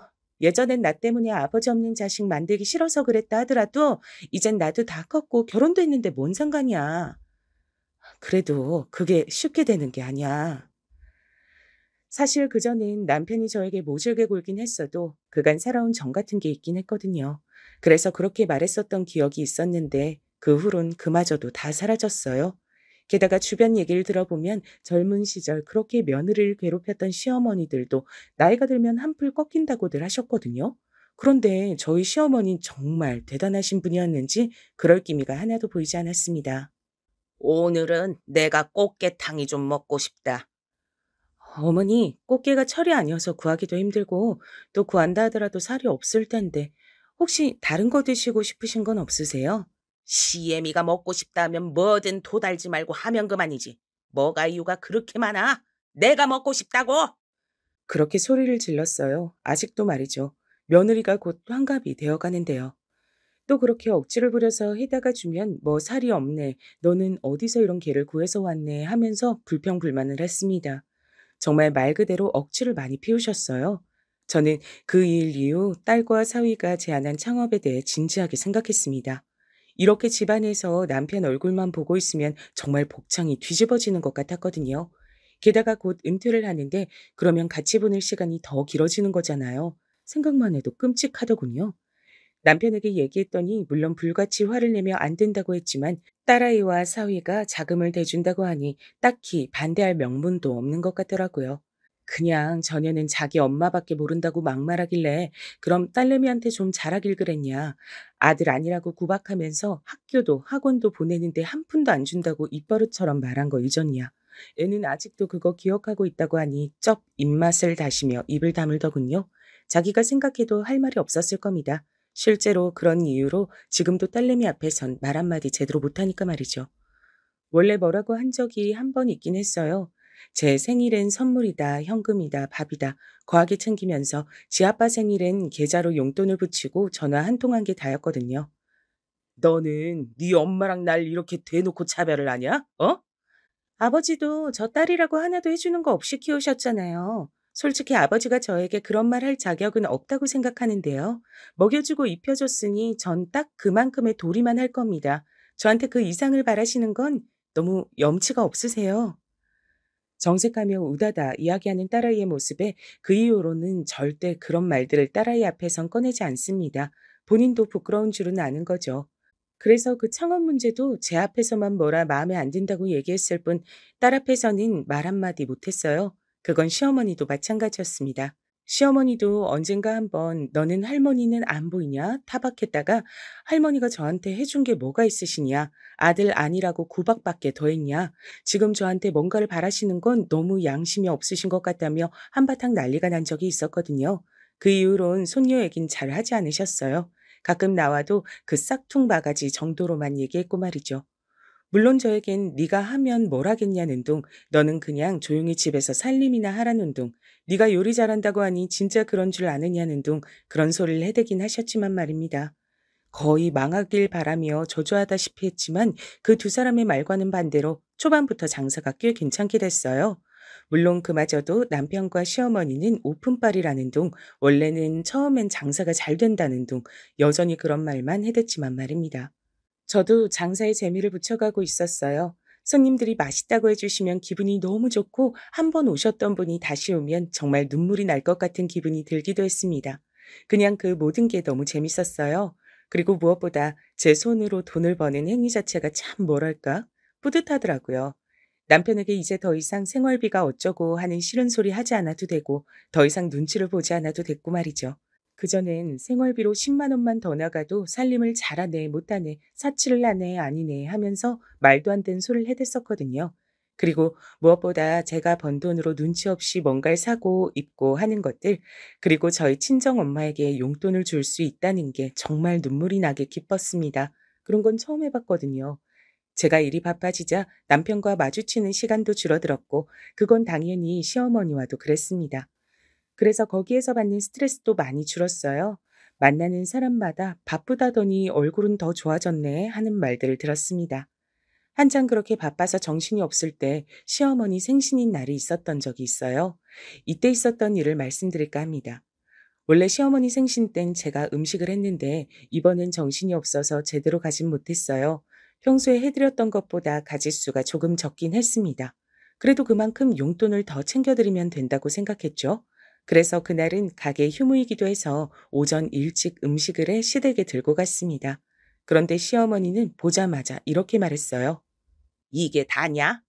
아, 이번엔 가게 때문에 정신이 없어서요. 그래도 어머니가 좋아하시는 건 다 했어요. 미역국이랑 꽃게탕, 갈비찜 하는데 시어머니가 제가 들고 온 미역국 냄비를 바닥에 집어 던지시더군요. 제가 너무 놀라서 그 자리에 굳어 있었습니다. 돈 좀 번다고 시어머니한테까지 유세를 떨 작정이지 네가? 아, 아니 어머니 어디서 이따위 음식들을 시어머니 생일이랍시고 들고 와? 네가 지금 제정신이냐? 어? 아니 이게 다가 아니고 뭐? 뭐가 더 있는데? 아니 뭐가 더 있대도 너 요즘 오라고 해도 가게 때문에 못 온다. 뭐 해달라고 해도 바빠서 못한다. 마음에 안 드는 게 한두 가지인 줄 알아? 그런 얘기를 가만히 듣고 있는데 저도 그동안 쌓였던 게 터지는 기분이 들더군요. 아니 어머니, 제가 진짜 바쁜 게 사실이고 하기 싫어서 안 하는 게 아닌 것도 사실이고, 그리고 주변에 한번 물어보세요. 나이 60이 다 돼서 아직도 이렇게 시어머니 시집살이하는 며느리가 있는지요. 저는 듣지도 보지도 못했네요. 다른 댁 시어머니들은 그래도 나이가 들면 성격도 유해진다는데 어머님은 왜 갈수록 점점 더 괴팍해지시는지도 모르겠고. 뭐? 괴팍? 이게 말 다 했어? 하면서 시어머니가 그대로 제 머리채를 잡으셨습니다. 어찌나 힘도 좋으신지 전 그대로 끌려갔어요. 그렇게 아프다고 소리를 지르는 저를 한참을 머리를 쥐뜯고 나서야 놓아주었습니다. 전 그대로 그 집을 나왔고요. 눈물이 나더라고요. 엉엉 울면서 집으로 돌아왔습니다. 그리고 한참을 앉아 있는데 남편이 왔어요. 시어머니에게 얘기를 다 들었다는 듯 들어오자마자 절 향해 소리쳤습니다. 당신 미쳤어? 어머니한테 그런 소리를 해? 어머님이 바쁘다고 그동안 얼마나 당신을 봐줬는데 생일에 평소만 못하면 어른으로선 당연히 서운할 수 있는데 거기다 대고 시집살이니 괴팍하다느니 그런 얘기를 해? 지금 당장 다시 가서 무릎 꿇고 싹싹 빌어. 어머님이 안 받아주신다고 해도 빌어, 당장! 그런 말까지 들으니 더 서럽더라고요. 물론 남편이 제 편이라거나 절 이해해 주거나 했던 적이 평생가야 없긴 했지만 이 나이에 이 꼴을 당하고 앉아있는 자기 아내에게 얘기를 들어볼 생각은 하나도 하지 않고 대뜸 소리만 지르는 저 모습이 말입니다. 그래서 저도 모르게 큰 소리가 나갔어요. 당신 눈에 내 꼴은 안 보여? 라고 말이죠. 남편은 처음 보는 저의 그런 모습에 상당히 놀란 듯 멈칫했습니다. 하지만 물러설 생각은 없어 보였어요. 어른이 말 안 들으면 자식한테 좀 그럴 수도 있지. 내가 어머니 자식이야? 난 우리 엄마 자식이야. 며느리도 자식이지 뭔 소리야? 당신 여태 그런 마음으로 우리 어머니 대한 거야? 어머님이 나를 단 한 번이라도 자식으로 생각해 준 적이 없는데 내가 무슨 어머님을 부모로 대해. 나는 이 집 종밖에 더 됐어. 그리고 며느리도 자식? 그렇게 따지면 사위도 자식인데 당신 우리 집에 어떻게 했어? 남보다 못했잖아. 제가 그렇게 몰아붙이니 남편은 뭐라 말해야 할지 모르겠다는 어벙벙한 얼굴로 서 있더군요. 그 모습조차 너무 꼴보기가 싫었습니다. 지금 당신이 나한테 그런 말을 할 자격이 있어?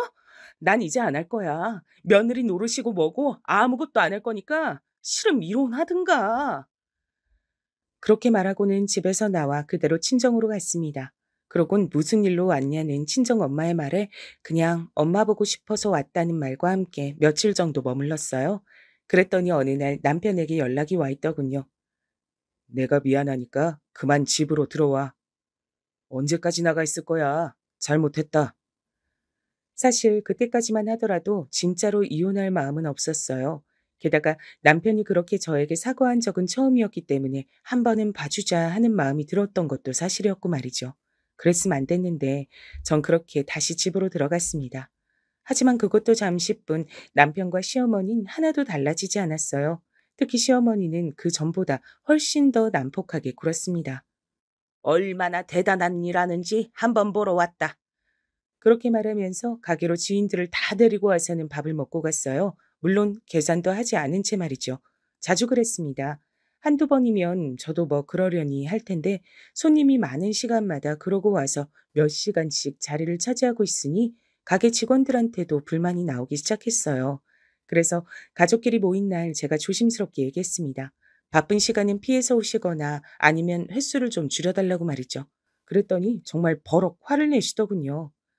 아니 그 정도도 못해줘서 시애미한테 언제 와라 오지 마라 하는 게냐? 너는 대체 전에 나한테 그렇게 맞고도 정신을 못 차리는. 뭐라고요? 할머니, 엄마 때렸어요? 그 자리엔 딸도 있었거든요. 시어머니는 자기의 화를 주체하지 못하고 그 말을 내뱉었다가 딸이 소리를 버럭 지르자 아차하는 얼굴로 눈을 질끈 감았습니다. 하지만 이내 다시 뻔뻔한 얼굴로 돌아 말했어요. 어른이 자식 잘못하면 그럴 수도 있지. 말도 안 되는 소리 하지 마세요. 어디가 우리 엄마가 할머니 자식이에요? 단 한 번이라도 자식 대접을 해주긴 하셨어요? 시도 때도 없이 불러내서 일시키고 아들 못 낳는다고 구박하고 뻑하면 불러내서 괴롭히고 세상에 어떤 부모가 자식을 그렇게 막대해요? 할머니는 양심이란 게 있으시면 그렇게 말씀하시면 안 되죠. 자식? 자식이요? 딸아이의 그 말에 시어머니도 버럭 소리를 질렀습니다. 이게 지 잘났다고 어른한테 아주 막 대들지? 너네 집 시부모님들은 아냐? 네가 이렇게 버릇없고 막대 먹은 거? 저희 시어머니는 저한테 진짜 잘해주셔서 그런 거 모르시거든요.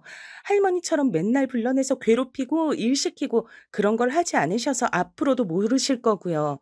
저는 원래 세상 시어머니는 다 할머니 같은 줄 알고 얼마나 겁을 먹었는데 아니더라고요.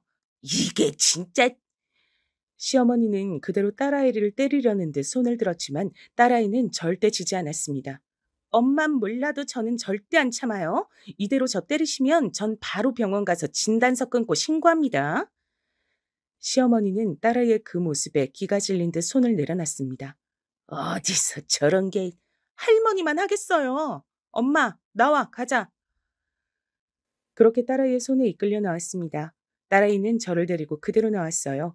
그러곤 당장 이혼하라며 닥달했습니다. 이제 엄마, 뭐가 모자라서 그렇게 당하고만 있어?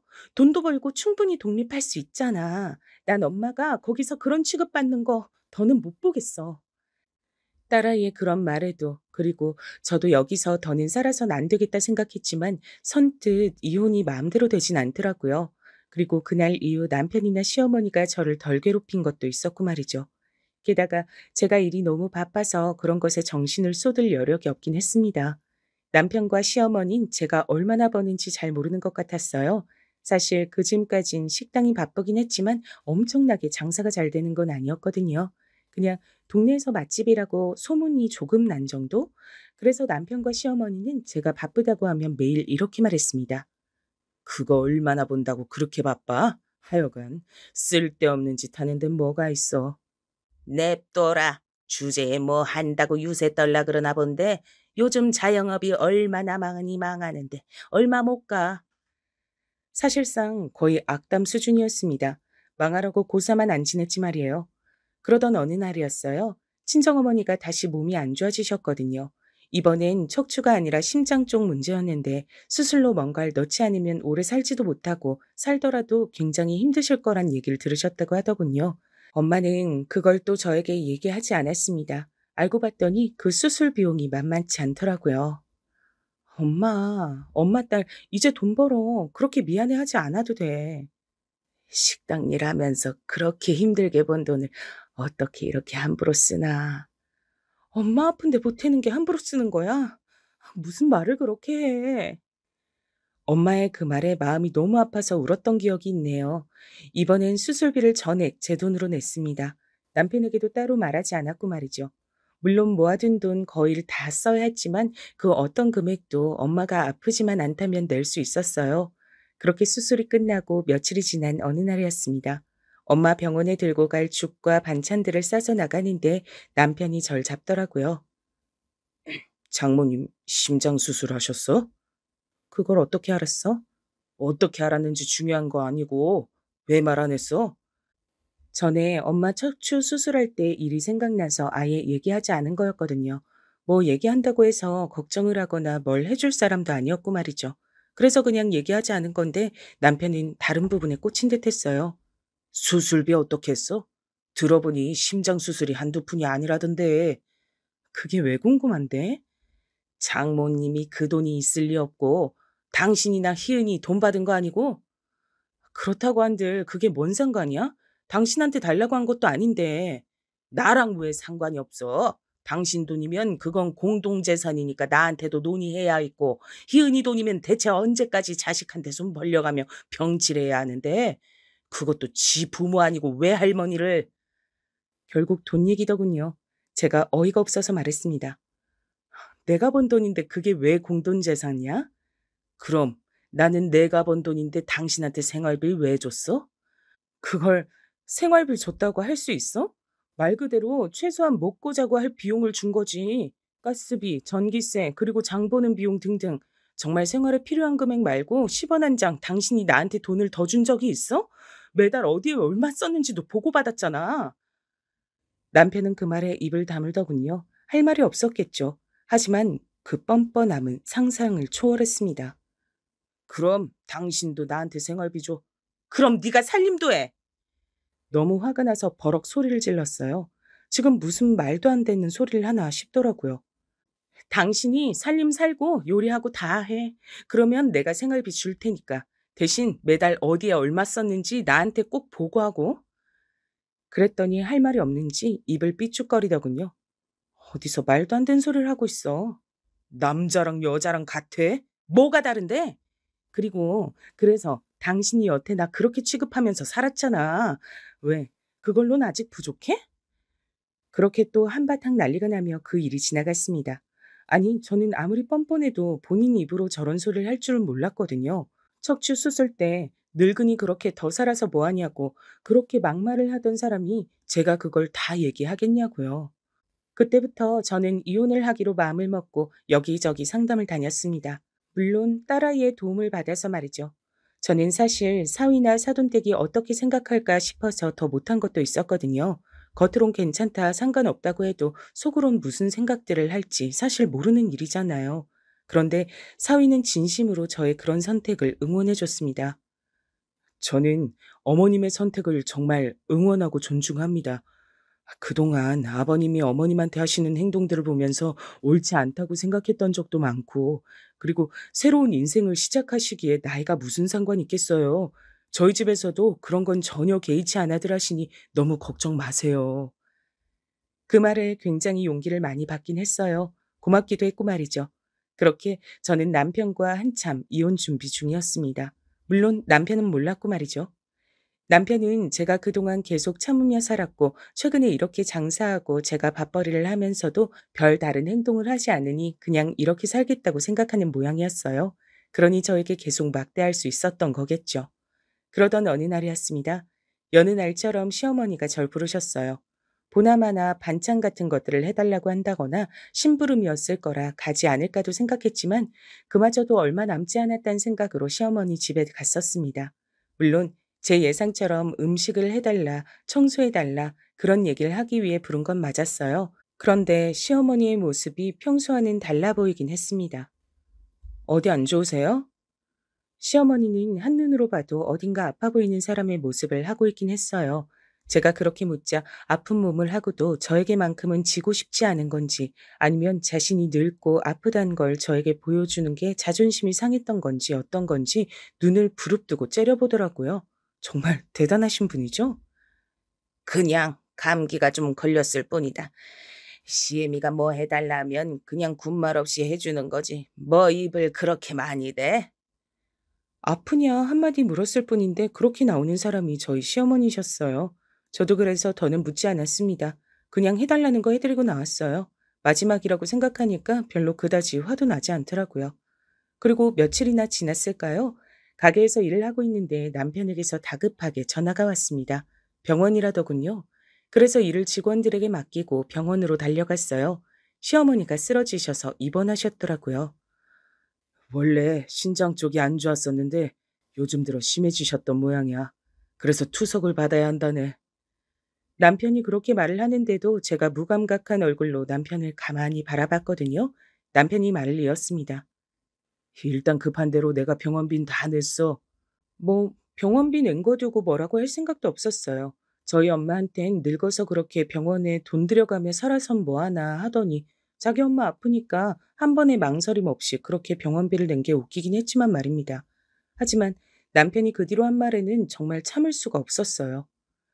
투석이 일회성으로 그치는 건 아닌 것 같고 앞으로 주기적으로 받아야 하는데 이게 비용이 만만치 않더라고. 다음엔 당신이 좀 내. 무슨 소리를 하나 잠시 생각했어요. 제가 정말 모르겠다는 얼굴로 남편에게 되물었습니다. 내가 왜? 저의 그 말에 오히려 남편이 황당한 얼굴을 하더군요. 정작 황당해서 말도 안 나오는 건 저였는데 말입니다. 왜냐니? 어머니 아프신데 그럼 안 하려 그랬어? 당신은 안 했잖아. 우리 엄마 아플 때. 그 말에 남편이 잠시 굳은 듯 했어요. 아마 자신이 했던 말과 행동들이 스쳐 지나간 거겠죠. 제가 단호한 얼굴로 대체 왜 그래야 하는 건지 영문을 모르겠다는 듯 계속 바라보고 있자 남편은 저를 달래야겠다고 생각한 모양이었어요. 물론 그게 통할 리 없었지만 말입니다. 그걸 그렇게 아직 마음에 두고 있었어? 그래, 내가 미안해. 그니까 그건 다 있고 이젠 장모님한테도 어머니한테도 자식 노릇 제대로 하자. 여태 한 번도 그런 소리를 한 적 없으면서 인제 와서 그러는 게 정말 어이가 없어서 가만히 있었어요. 제가 알기론 투석도 비용이 상당히 많이 드는 걸로 알고 있었거든요. 자기 혼자 하기에는 부담스럽고 또 맨날 돈, 돈 했던 양반이라 돈이 아깝다고 생각하지 않은 건 또 아닌 겁니다. 그 속내가 뻔히 보여서 그냥 가만히 있었어요. 그랬더니 남편은 그런 제 모습을 보고 자기가 잘못했다 사과한 게 통했다고 생각하는 모양이더라고요. 제가 그동안 얼마나 호구같이 굴었으면 그럴 수 있었는지 지나간 날들이 정말이지 후회스러웠습니다. 그리고 여보, 우리 불쌍한 엄마, 우리가 모시고 살자. 가만두니까 아주 그냥 웃기는 소리만 골라서 하더라고요. 그 말까지 듣고선 제가 픽 웃었습니다. 남편은 그런 저를 왜 웃냐는 듯 바라봤어요. 제가 말을 이었습니다. 어디서부터 말을 해야 할지 감도 안 잡히네. 일단 나는 당신 엄마 아픈 거에 10원 한 장 보탤 생각 없어. 그건 당신도 할 말 없을 걸로 생각해. 당신이 그랬잖아. 늙었으면 그냥 가만히 죽지. 왜 병원에 돈을 갖다 바치냐고. 그건 내가 방금 잘못했다고 했잖아. 자기 엄마 아프니까 인제 와서 하는 사과? 그걸 내가 진심으로 믿을 만큼 멍청해 보여? 그리고 내가 그동안 당신이랑 당신 어머니한테 당한 게 얼만데 내가 번 돈을 거기다 갖다 바치냐? 내가 미쳤어? 당신 말을 꼭 그렇게 해야 해? 엄마가 아프시다는데? 우리 엄마 아플 땐 더 했잖아. 그래서 뭐 똑같이 갚아주기라도 하겠단 거야? 버럭 소리를 지르더군요. 하지만 저는 눈 하나 깜짝하지 않았어요. 똑같이 어떻게 갚아줘? 그러려면 30년이 넘는 세월 동안 괴롭혀야 되는데. 당신 진짜 말을 자꾸 그렇게 할래? 나랑 안 살 거야? 그래, 안 살 거다. 기다렸다는 듯 제가 버럭 소리를 질렀고 제 그 말에 남편이 굳었습니다. 방금 본인이 무슨 말을 들은 건지 생각하는 듯 했어요. 그리고 이내 이해를 했는지 버벅대며 말을 이어가더군요. 아마 제 입에서 그런 말이 나올 거라곤 단 한 번도 생각해보지 못했다는 듯 엄청나게 당황한 모습이었습니다. 이, 이혼이라도 하겠다는 거야? 그래, 이혼하겠다는 소리다. 이미 변호사 만나고 있었는데 잘 됐네. 그 시기가 좀 당겨지긴 해, 나도. 뭐? 이미 준비를 하고 있었다고? 남편은 정말 놀란 듯 했어요. 그럼 내가 죽을 때까지 당신이랑 당신 엄마한테 그런 대접받으면서 살 걸로 생각했어? 대체 뭘 믿고? 제 그 말에 남편은 여전히 어버버 했습니다. 그때였어요. 네가 지금 제정신이냐? 등 뒤에서 시어머니가 나타났습니다. 많이 지치고 힘들어 보이긴 했지만 그 전에 봤을 때보다 훨씬 멀쩡해 보이긴 하더군요. 시어머니가 저에게 다가와 말했어요. 지금 내 아들한테 소리를 지른 게 너냐? 어디서 남편한테 소리를 쳐? 여자가. 이제 곧 제 남편 아니게 될 예정이에요, 어머니. 뭐? 그게 뭔 소리냐? 이혼하겠다는 부분은 듣지 못했는지 저에게 되물었습니다. 그래도 아픈 노인네한테 이런저런 얘기를 하거나 화를 내는 건 아닌 것 같아서 그냥 차분하게 말했어요. 저랑 이 사람 이혼하기로 했으니까 그런 줄 아시고 어머니도 이제 옆에 딱 붙어서 가노맡길 사람도 없는데 몸조리 잘하세요. 돌봐줄 사람도 없는데 아프면 서럽잖아요. 라고 말하고 돌아서려 했습니다.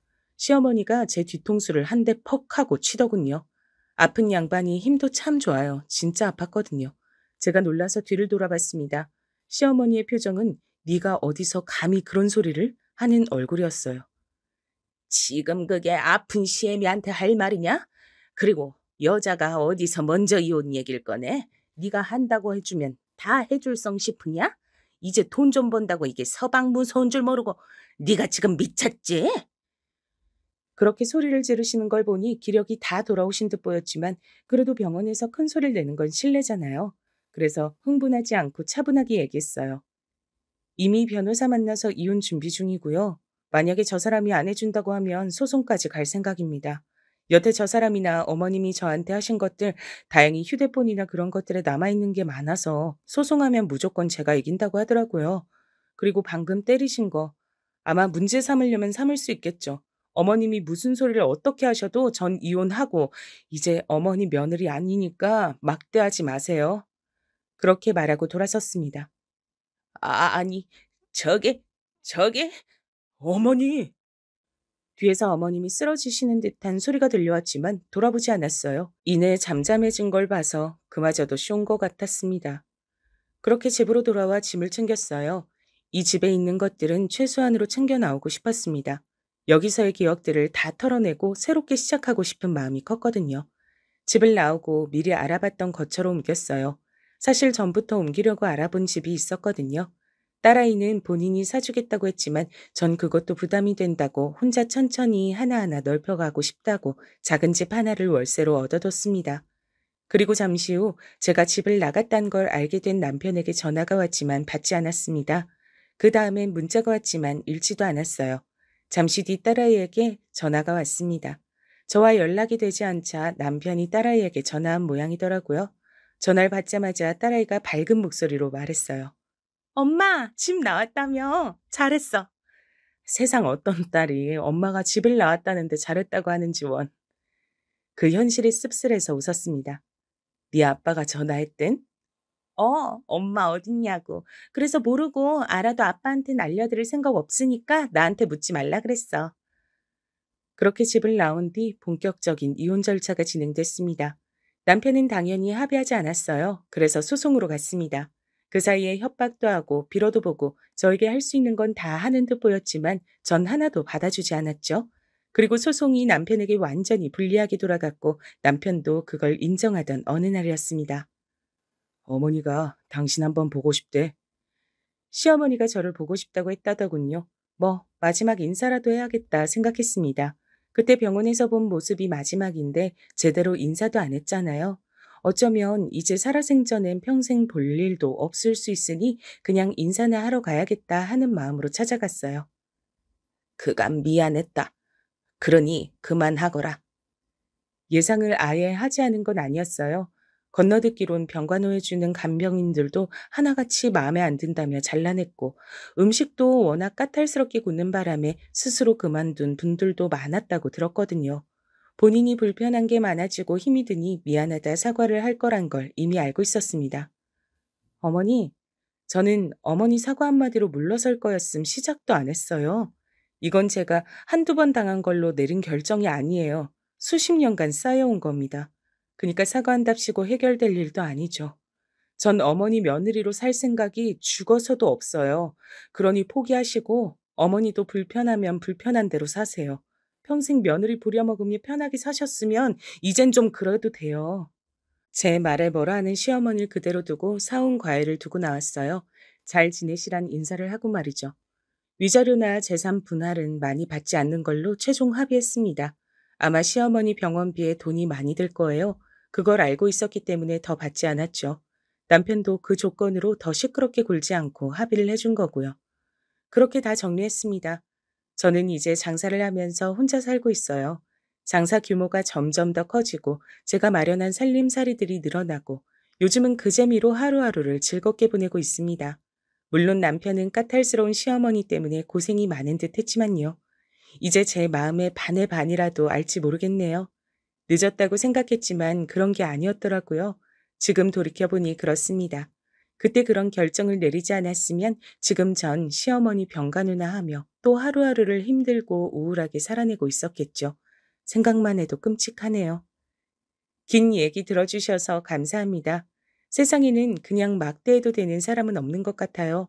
시어머니와 남편이 그걸 절실하게 느끼길 바랄 뿐입니다. 그럼 이제 그만 사연을 줄일게요.